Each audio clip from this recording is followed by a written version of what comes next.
میں اس پروگرام میں آنے میں تھوڑا سا دیر ہو گئی میرے کو، اور اگر میں یہاں نہیں آ پاتا تو شاید اپنے آپ کو زندگی بھر معاف نہیں کر پاتا۔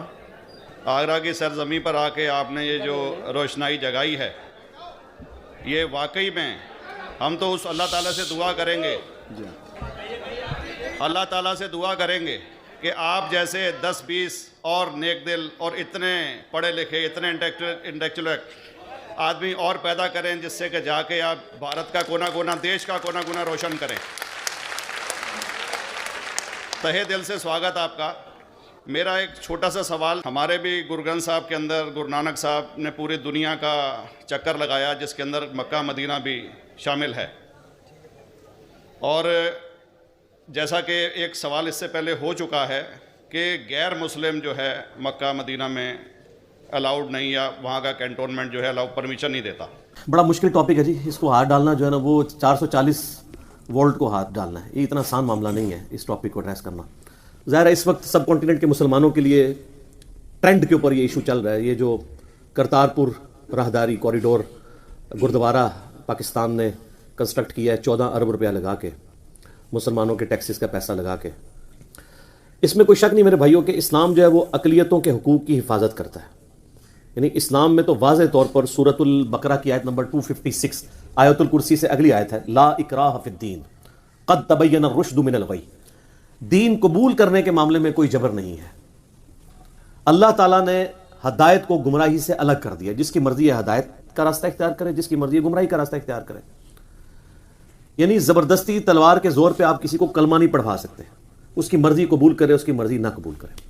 اچھا، اس آیت کو مسلمانوں نے بھی مس یوز کیا، انہوں نے کہا جی دین میں کوئی جبر تو ہے ہی نہیں ہے، مراد یہ کہ کوئی خامند اپنی بیوی کو پردے کا نہ کہے، کوئی بیوی اپنے خامند کو داڑھی رکھنے کا، نماز پڑھنے کا نہ کہے، کوئی باپ اپنی اولاد کو نماز پڑھنے کے نہ کہے، کیونکہ دین میں کوئی جبر نہیں ہے۔ یہ مطلب اس کا ہے نہیں تھا، یہ تو کافروں کے اعتبار سے بات ہو رہی تھی۔ ود ان ریلیجن جب آپ نے کلمہ پڑھا ہے لا الہ الا اللہ محمد رسول اللہ صلی اللہ علیہ وآلہ وسلم، تو آپ پہ پابندیاں لاگو ہو گئی ہیں۔ یہ تو اسی طریقے سے ہے کہ کوئی شخص کہتا ہے میں پاکستانی فوج میں ملازمت تو کروں گا لیکن وردی نہیں فوج کی پہنوں گا، تو ایک دن بھی وہ ملازمت نہیں وہاں پہ کر سکتا۔ تو اسلام بھی چند حدود اور قیود کا نام ہے، وہ مسلمان نے اسے پریکٹس کرنا ہے۔ جیسے مسلم شریف میں حدیث ہے 246، آپ صلی اللہ علیہ وآلہ وسلم نے فرمایا بندے کے کفر اور اسلام، شرک اور ایمان کے درمیان فرق نماز ہے۔ اب کوئی شخص کہتا ہے مسلمان تو ہوں لیکن اسلام میں کوئی جبر نہیں ہے، نماز پڑھنا کوئی ضروری نہیں ہے، تو ایسے تو نہیں ہوگا۔ تو یہ ہے تھی کافروں کے اعتبار سے کہ انہیں گن پوائنٹ کے اوپر تلوار کے زور پہ آپ کلمہ نہیں پڑھوا سکتے۔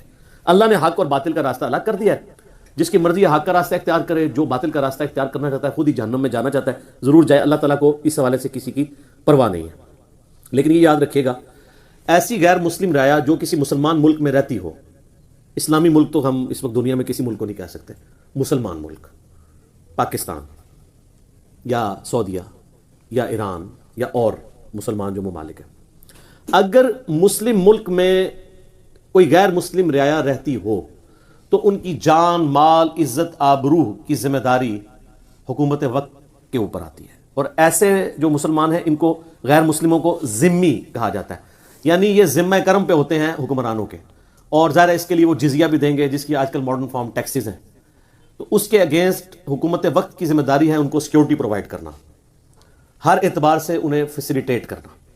تو یہ تو ایک بیسک رائٹ ہے جو ان کا ہے، وہ ان سے کوئی نہیں چھین سکتا۔ حتیٰ کہ صحیح بخاری میں حدیث ہے، اللہ کے محبوب صلی اللہ علیہ وآلہ وسلم نے فرمایا جس شخص نے کسی ذمی کافر کو ناحق قتل کر دیا، ناحق سے مراد ہے کہ اس نے قانون ہاتھ میں لیا، یہ نہیں ہے کہ حق قتل ہے تو آپ خود کر سکتے ہیں، ہوگا جوڈیشری کے تھرو، لیکن ناحق کوئی کسی کافر کو، ذمی کافر کو قتل کر دیتا ہے۔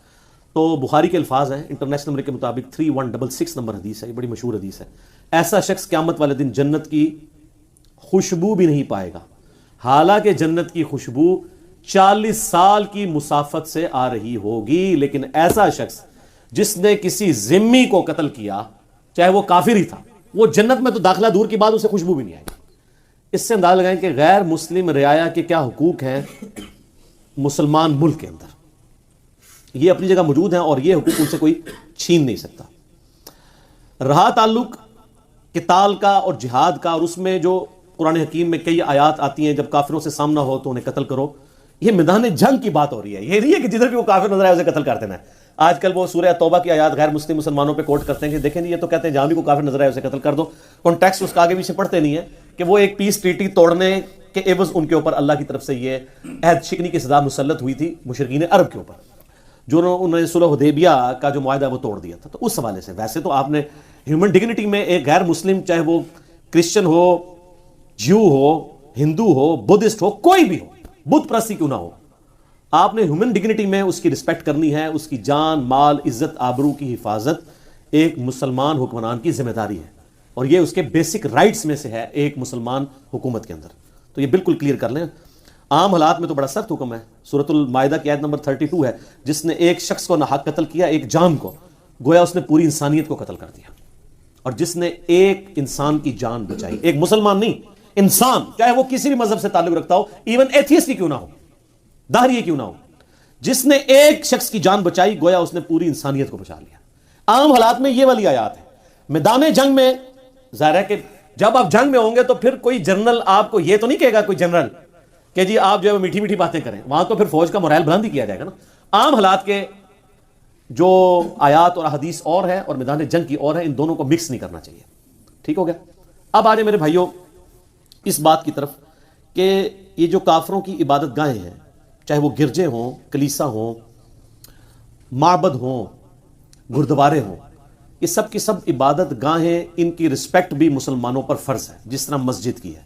ان کی توہین نہیں کر سکتے، ان کو آپ توڑ نہیں سکتے، سوائے ایک ایکسیپشن کے کہ جو عرب کی سرزمین ہے وہ مسلمانوں کا کینٹ ایریا اللہ نے ڈکلیئر کیا کہ وہاں پہ کوئی معبد نہیں ہوگا حرمین کے علاقے میں، اور وہ نبی علیہ السلام نے اور خلفائے راشدین نے اپنے زمانے میں توڑوائے. یہ نہیں ہے کہ پوری دنیا کے توڑوائے. اس کے بعد جب رومن اور پرشین امپائر مسلمانوں کے قدموں میں ڈھیر ہوئی ہیں تو آپ کوئی ضعیف روایت بھی نہیں دکھا سکتے کہ خلفائے راشدین نے کبھی کوئی گرجا توڑا ہو، کوئی مندر توڑا ہو، کوئی گردوارے تو خیر اس ٹائم ہے نہیں تھے، یہ تو سب سے لیٹسٹ مذہب ہے، سکھزم ہے جو، یا کوئی کلیسا توڑوایا ہو یا کوئی ٹیمپل توڑوایا ہو. الٹا انٹرنیشنل سٹی ڈکلیئر کر دیا یروشلم کو. عیسائی تو وہاں یہودیوں کو گھسنے نہیں دیتے تھے، وہ سمجھتے تھے حضرت عیسیٰ علیہ السلام کے قاتل ہیں. سب سے پہلے سیدنا عمر نے جب یہ ابو عبیدہ بن جرح کے ذریعے جو ہے وہ شام فتح ہوا ہے تو اسے انٹرنیشنل سٹی ڈکلیئر کیا ہے کہ یہاں پہ یہودی، عیسائی، مسلمان سب آئیں گے، البتہ آباد ہونے کی اجازت صرف مسلمانوں کو ہوگی. ظاہر مسلمانوں کی حکومت تھی اور مسلمان ظاہر ایک اس کے ساتھ عقیدت بھی وابستہ ہے، لیکن یہودیوں کو آلموسٹ آپ سمجھ لیں کہ 500 سال تک انٹر نہیں ہونے دیا عیسائیوں نے. ٹائٹس نے حملہ کیا تھا نا 70 عیسوی میں، اور 571 عیسوی میں نبی اسلام پیدا ہوئے. اس کے بعد بھی آپ کی وفات کے بعد جا کے کہیں یعنی فتح ہوا. آلموسٹ آپ سمجھ لیں 600 سال تک یہودی وہاں انٹر نہیں ہو سکے. یہ سیدنا عمر نے پھر ایک ریٹن ایگریمنٹ کے تحت اس کو انٹرنیشنل سٹی ڈکلیئر کیا کہ یہاں پہ وہ آ سکتے ہیں، ان کے لیے متبرک جگہ ہے، نہیں توڑوایا. مسجد اقصیٰ جو ہے وہ ان کے یروشلم میں جو عبادت کے مقامات تھے ان کو توڑوا کے بھی بنوائی جا سکتی تھی، علیحدہ سے بنوائی نہیں، اس کو توڑوایا. تو یعنی ان چیزوں کی حفاظت جو ہے وہ اللہ تعالیٰ نے خلفائے راشدین کے ذریعے کروائی ہے، نہ کہ ان کو توڑوایا. کینٹ ایریا کا معاملہ ڈیفرنٹ ہے، اس پہ کوئی اعتراض نہیں کر سکتا. آج کسی مسلمان کو اجازت ہوگی کہ وہ ویٹیکن سٹی میں جا کے کوئی مسجد بنا دے، وہ کہیں گے جی آپ ہم سے اٹلی میں اور جگہ لے لیں، ویٹیکن میں ضروری آپ نے بنانا ہے، یہ تو ہمارا کینٹ ایریا ہے. تو سر اسی طریقے سے حرمین ہمارا کینٹ ایریا ہے، اس میں ہم کسی کو معبد بنانے کی یا کوئی کلیسا بنانے کی یا مندر بنانے کی، بت پرستی کا اڈا کھولنے کی اجازت تو نہیں دے سکتے. باقی آپ نے جہاں کرنا ہے وہ آپ کرتے رہیں. حتیٰ کہ سورہ الحج کی آیت نمبر 40 میں اللہ تعالیٰ نے فرمایا کہ اگر اللہ تعالیٰ بعض لوگوں کو بعض سے نہ ٹکراتا جنگوں کے ذریعے تو دنیا میں کوئی بھی گرجا، کوئی معبد خانہ، کوئی ٹیمپل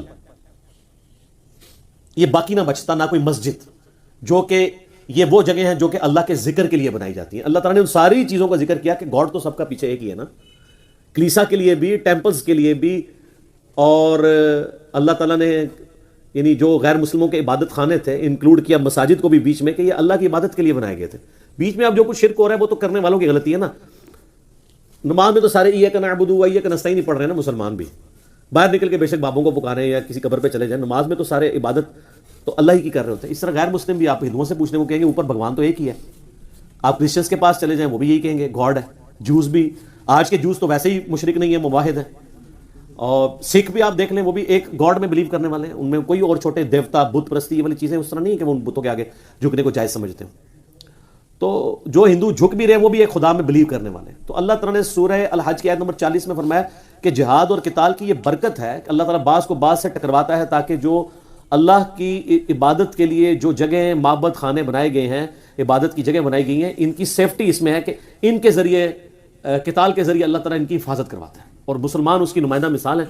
جس طریقے سے پرسیکیوٹ کیا ہے رومن امپائر نے جیوز کو، یہودیوں کو، عیسائی ہونے کے سبب، تو یہ مسلمان اگر رومن امپائر پہ مسلط نہ ہوتے تو ان کی پرسیکیوشن تو آج تک جاری رہتی. تو مسلمانوں کی وجہ سے ان کو آزادی ملی ہے اور یروشلم جو ہے وہ اس میں ان کو دوبارہ داخلہ نصیب ہوا ہے. لہٰذا مسلمان جو ہیں وہ ان چیزوں کو معبد خانوں کو توڑواتے نہیں ہیں بلکہ غیر مسلم رعایا کو سیکورٹی اس حوالے سے پرووائڈ کرتے ہیں. اب یہ جو کچھ ہوا ہے کرتارپور کے اندر دیکھیں اس کے اوپر تو ایز اے نیشن پوری نیشن کی ایک سمجھ لیں ریزرویشن ہے. چاہے کوئی اس کو ڈر کے اظہار کرے یا نہ کرے, اندر خانے آپ کسی سے بھی پوچھیں, اس وقت پاکستانی نیشن اس معاملے میں اس حوالے سے ناراض ہے کہ مسلمانوں کے ٹیکسوں کا پیسہ جو مسلمانوں سے کلیکٹ ہوا ہے 14 ارب روپیہ, وہ آپ نے ایک غیر مسلم عبادت خانہ بنانے پہ لگا دیا. اسلام یہ تو کہتا ہے کہ غیر مسلموں کے عبادت خانے توڑے نہ جائیں, ان کی تعمیر میں رکاوٹ نہ بنے, لیکن یہ نہیں کہتا کہ ایک مسلمان حکومت مسلمانوں کا پیسہ مندر بنانے میں, اور وہ تو اناؤنسمنٹ کی ہے ہمارے فارم منسٹر نے جی 400 مندروں کو بھی ہم رینوویٹ کر رہے ہیں, مسجد کسی کا بھی نام نہیں لیا انہوں نے. تو میرا ایک معصومانہ سوال ہے کہ اسلام آباد میں صرف ایک شاہ فیصل مسجد آپ نے بنوائی ہے, جو بھی آپ کو وہ بھی نہیں توفیق ہوئی, وہ بھی سعودیہ نے پیسہ دیا ہے, ورنہ اس مسجد کا نام تھا قومی جامع مسجد, وہ چونکہ عرب سے پیسہ ہے تو اس کا نام رکھ دیا گیا شاہ فیصل مسجد. ایک مسجد اسلام آباد میں حکومت نے نہیں بنوائی, پلاٹ ضرور دیے ہیں, مسجد تو لوگوں نے خود بنائی ہے. بریلوی دیوبندی اہل حدیث شیعہ سے آپ جا کے پوچھ لیں, کوئی ایک مسجد انگلی رکھے ایک حکومت ہم نے یہ مسجد ہم نے بنوائی ہے. اور دوسری طرف صرف 5000 سکھ خاندان ہیں, ان کا آپ 100 سال کا بھی ٹیکسز کا پیسہ اور جزیہ جمع کریں تب بھی 14 ارب روپیہ نہیں بنتا. آپ کیا سمجھتے ہیں 14 ارب کتنی رقم ہے؟ اگر 1 لاکھ آپ روزانہ کا خرچ کریں تو 25 سے 30 سال چاہیے 1 ارب کو ختم کرنے کے لیے. یہ جا کے گھر گن لیں, 1 لاکھ روز کا, مہینے کا نہیں. اب وہ جناب وہ سلائڈیں چلا رہے ہیں جی, وہ ہم نے $20 قیمت رکھی ہے, 5000 لوگ روزانہ آئیں گے اور اس کو ٹورزم کا نام دے رہے ہیں. ٹورزم کریں, ہمیں تو اس میں کوئی حرج نہیں تھا. ہم یہ کہتے ہیں کہ آپ کفر و شرک کے اڈے کیوں بات کر رہے ہیں, اور ہم یہ درباروں پہ بھی یہی کہیں گے. مسلم شریف میں حدیث ہے, نبی علیہ السلام نے منع فرمایا قبروں کو پکا کرنے سے, قبروں پر عمارت بنانے سے اور قبروں پر بیٹھنے سے. لائف بیٹھنا بھی بے حرمتی ہے اور اس پہ مجاور بن کے بیٹھنا بھی منع ہے. اور یہ معذرت کے ساتھ محکمہ اوقاف جو ہے دربار بنا کے اس کو بھی انکم کا ذریعہ انہوں نے بنایا ہوا ہے, جہاں پہ غیر شرعی افعال ہو رہے ہیں. دربار پھر کہتے ہیں جی وہ سنت طریقہ دربار پہ جانے کا بتائیں, دربار بنانا ہی غلط ہے. آج میرا ٹاپک نہیں, آپ یوٹیوب پہ جا کے اس حوالے سے آپ لکھیں نا قبریں, مزارات, گنبد خضرا, اس حوالے سے میرے کئی کلپس کھلیں گے, لاکھوں لوگوں نے وہ کلپس دیکھے. میں آج میں اس ٹاپک کی طرف نہیں جانا چاہتا, لیکن یہ گردوارے بنوانا, مندروں کو رینوویٹ کرنا, دوسری طرف مسلمانوں کی یہ حالت ہے. اب میرا ایک معصومانہ سوال ہے کہ اس وقت جو کشمیر میں 9 لاکھ فوج لگائی ہوئی ہے ظالم انڈین آرمی نے, اس میں سے 2 لاکھ سکھ ہیں. تو یہ گردوارے کے افتتاح کے بعد تو انہوں نے بیلٹیں اتار کے تو انڈین گورنمنٹ کے حوالے کر دی ہوں گی نا کہ جی پاکستانی گورنمنٹ نے ہمارا اتنا ساتھ دیا تو ہم یہ 2 لاکھ لوگ جو ہیں وہ بھی نوکری سے ریزائن کرتے ہیں, ہم بھی پاکستان شفٹ ہونے لگے. کوئی آئیے خبر؟ الٹا وہ پوسٹیں بنائی ہوئی ہیں جی, روز کے $20 بنے, مہینے کے اتنے, سال کے اتنے, 5000 بندہ آئے گا, اور ادو آئے گا ویکھا جائے گا 5000 روز دا. 5000 روز ہے, تھوڑی ایویں پرسیپشن ہی غلط ہے. ایڈے ویلے نہیں بیٹھے, وہ ارباں نہیں نے کہ 5000 روز دے آن گے. وہ مکہ مدینہ ہی ہے جدھر اتنے لوگ جانے کے لیے تیار ہوتے ہیں سال بعد, اور سال بعد جو آمدن ہونی تھی وہ فری رکھ دی ہوئی انٹری, وہ فری ہے. اور باقی بھی سارے انڈیا کے تھرو آ رہے ہیں. انڈین اکانومی کو ضرور زیادہ فائدہ ہوگا, ہمیں بھی تھوڑا بہت ہوئے گا, لیکن سر یہ 14 ارب آپ جب پورا کریں گے تو پتہ چلے گا یہ 14 ارب پورا کب ہوگا جو آپ نے لگا دیا ہے. ویسے تو آپ بے شک کیلکولیشن کرتے ہیں, لیکن پریکٹیکل گراؤنڈ ریئلٹیز اس سے بالکل ڈفرینٹ ہے. تو شرعی مسئلہ اگر آپ پوچھیں, جذباتی ڈاکٹرائن کو رکھیں سائڈ پہ. آپ نے اللہ کو جان دینی ہے, میں نے بھی اللہ کو جان دینی ہے, لیکن وہ افریدی صاحب والی اللہ کو جان نہیں دینی, جھوٹھی قسم دی, یعنی وہ سلوگن کے طور پہ. صحیح والی اللہ کو جو جان دینی ہے, تو کسی بھی مسلمان سے پوچھیں, چاہے وہ جتنا بھی گیا گزرا ہے, اس سے پوچھیں کیا مسلمانوں کے ٹیکسز کا پیسہ مسلمان حکومت شرک کے اڈے بنانے کے اوپر, کافروں کی عبادت گاہیں بنانے کے اوپر لگا سکتی ہے؟ تو کہے گا نہیں لگا سکتی. لیکن سارے گونگے بنے ہوئے ہیں. ہمارے وہ جو وفاقی وزیر ہیں اس کے مذہبی امور کے, وہ وہاں ماشاء اللہ قاضی صاحب تقریریں بھی کر رہے ہیں جا کے. ان کی تقریروں نے کرائی اس لیے کہ ایک داڑھی پگڑی سے آپ کو سب کو دھوکہ دے دیا جائے. وہ تو مسلم شریف میں حدیث ہے نا کہ اللہ تعالیٰ تمہاری شکلوں اور مال کو نہیں دیکھتا, دلوں اور اعمال کو دیکھتا ہے. یہ شکلوں سے دھوکے تو آپ پبلک کو دے سکتے ہیں نا. یہ تو جو کچھ جن لوگوں نے کیا یہ اللہ تعالیٰ کے حضور اس کا جواب دیں گے, ٹھیک ہے نا جی. تو چاہے یہ بات کسی کو بری لگے, چاہے اس کو وہ جتنی مرضی کھینچ تان کے کرنے کی کوشش کریں, نہیں جی آپ وہ بات سمجھیں, اس وقت ہم نے انڈیا کو یہ کرنا ہے, فلاں کو یہ کرنا ہے. بھائی اور طریقے ہیں, آپ برادری کھولیں, ضرور کھولیں. آپ فنڈ ریزنگ ان کو کہیں کہ جی سکھ خود فنڈ ریزنگ کریں, اتنا خرچہ ہوتا ہے, فنڈ ریزنگ کریں, وہ جو ہے وہ کسی بھی یعنی پاکستان کی کمپنی کو ہائر کریں اور اس کے ذریعے کنسٹرکٹ کروائیں. ٹھیک ہے, حکومت کیوں جو ہے وہ پیسہ جو ہے مسلمانوں کے ٹیکسز کا ان کے اوپر لگا رہی ہے؟ ہم کب کہہ رہے ہیں کہ آپ وہ بننے نہ دیں, بنائیں, اسے بڑا بنائیں, جتنا مرضی کریں, لیکن مسلمانوں کے ٹیکسز کا پیسہ اس کام کے لیے ان کی اجازت کے بغیر, اس سے پہلے تو ریفرینڈم کروانا چاہیے تھا, مسلمانوں سے پوچھنا چاہیے تھا تو میں دیکھتا ہوں کہ کتنے لوگ ہیں جو ان کے حق میں فیصلہ دیتے ہیں. ویسے ڈر کے نہ کوئی بولے جی اس وقت وہ تیل دیکھو، تیل کی دھار دیکھو، اور فوراً وہ جس طرف کوئی تگڑی پارٹی ہوتی ہے اس طرف لوگ لگ جاتے ہیں. تو اگر آپ نے اللہ کو جان دینی ہے واقعی اور آپ اللہ سے ڈرتے ہیں تو کم از کم آپ یہ کہہ دیں کہ ہم بزدل ہیں. شرعی مسئلہ یہی تھا لیکن ہم بزدل ہیں، ہم بول نہیں سکتے، ہماری مجبوری تھی، ٹھیک ہے. لیکن کم از کم ایک غریب تو بدتمیز اتنے تو نہیں کریں. ایک آپ نے کام غلط کیا ہوا ہے اوپر سے اس کو جسٹیفائی کریں گے تو سر پھر اللہ تعالیٰ کے حضور آپ مجرم شمار ہوں گے. تو میں نے تو کلمہ حق بلند کر دیا اس حوالے سے، اور ہمیں پوری دنیا سے سوالات ریسیو ہو رہے تھے. ہم نے پبلک ڈائنامکس کو نہیں دیکھنا کہ اس وقت کون کس بات سے خوش ہوتا ہے اور کون کس بات سے ناراض ہوتا ہے. اللہ از دا ٹاپ پرائورٹی. ان صلاتی و نسکی و محیایا و مماتی للہ رب العالمین. اللہ کو ماننا بہت آسان ہے، اللہ کی ماننا مشکل ہے. یہ بڑا مشکل کام ہے. تو یہ اللہ کی ماننا ہے کہ آپ ان چیزوں کو کنڈیم کریں.